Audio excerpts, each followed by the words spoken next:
ya mashimo ya motoni, ambapo yale makaburi ni miongoni mwa mashimo ya motoni, au ni miongoni mwa mashimo ya peponi, na bustani ya peponi. Na yote haya yatokana na dunia. Waishi vipi, kwa kipimo gani, na kwa malengo yapi?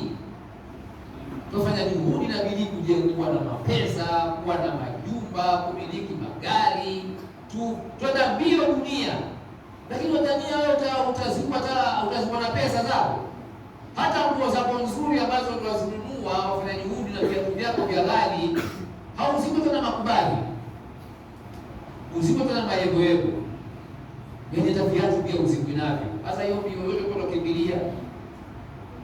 Nyumba umetia tiles ya ghorofa lakini utaiacha.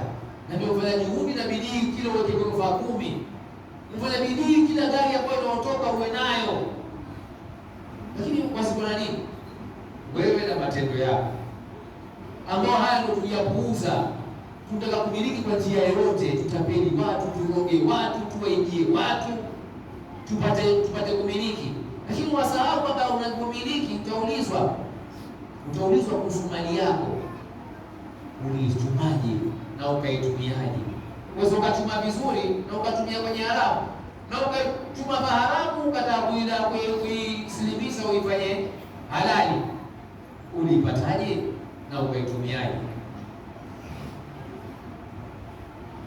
Dunia tuiendea mbio kuhusu cheo, waomba wenzio, wapiga watu mafusa, yote haya kwa sababu ya dunia. Hatuna sahau kwamba kuna